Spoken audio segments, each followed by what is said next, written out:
Waltrip has just been trying everything that he knows how to do to lap Kyle Petty. Now here he is moving inside of Kyle here on the main straightaway. Meanwhile, this battle for third. Ernie Irvan and Dale Jarrett are together here on the main straightaway. Ernie Irvan keeps going, so does Dale Jarrett. I believe Dale came out on the short end of that, although Ernie's car is also damaged pretty badly. There is a caution period out. As Ernie Irvan and Dale Jarrett were battling for that 6th position or 5th position, they came together in turn 4.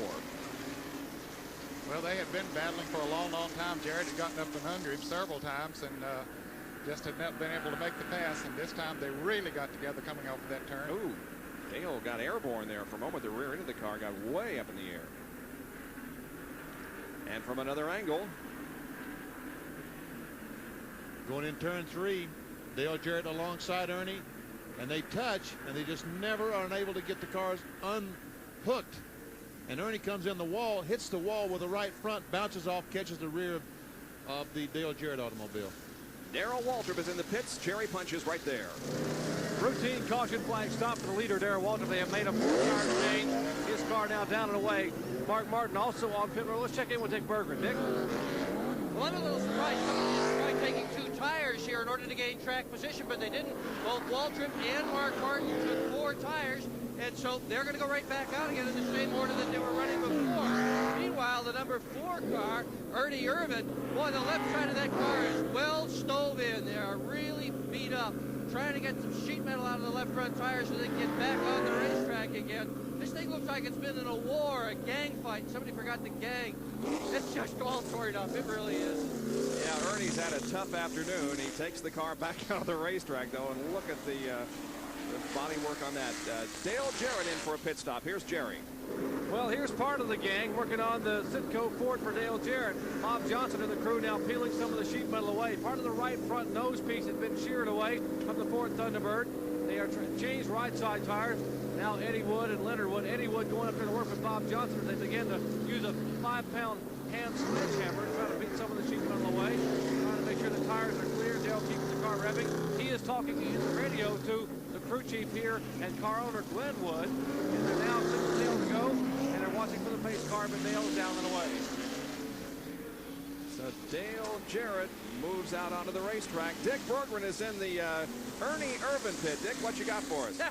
What I got is a tire that Ernie Irvan tried to run around the racetrack on. Actually, he did. He managed to run around the racetrack a couple of laps on this thing. It is just all cut up. Incidentally, most of the competitors use an inner liner on both the right front tire and the right rear tire as well. Several used them on only one, but nobody uses them on the left. Here's a tire that had no inner liner. As you can see, it didn't hold air, and it didn't hold air for fair. And right behind me now, Ernie Irvan back in the pit area, trying to repair the sheet metal damage on the left front of his automobile. Indeed, the crew working now on the right side of the car, and also they're going to work on the left front of the car, trying to get that body work pulled away from the tire so that they get Ernie back in competition. But look at the damage on that race car.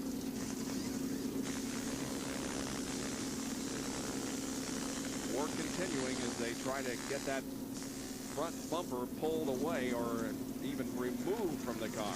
Let's take a look again at the incident involving Ernie and Dale. This was about the 3rd time in the last 10 laps that Jarrett had gone on the inside of Irvan, but he didn't get quite far enough up there. He hit Irvan coming off of the turn. Irvan goes into the wall, and when he comes off, he clips Jarrett and spins him around. But they both keep going. Both have been in the pits. Irvan twice, Jarrett only once. Let's go to Jerry Punch, who's with Lynn Wood, assessing the damage on that 21 car. Well, Dale has had the car in, and they're bringing the car back in right now, and Lynn is sitting here watching it. Lynn, how bad is the car hurt? We think it's just sheet metal damage. They're working on the right front now, and hopefully it didn't knock a toe in out or anything. The car, Dale said the track is very, very slippery out there trying to pass. Yeah, when you fall in a car like that, it's hard to pass them, and you just got to take most any opportunity you can, and they just got together. Sheet metal damage, hopefully that may be all it is for Dale Jarrett. Well, Dale has given that car a very good run here this afternoon in the substitute role for Neil Bonnet, as Neil recuperates from those injuries suffered last weekend at Darlington International Raceway. We'll be back with more in just a moment.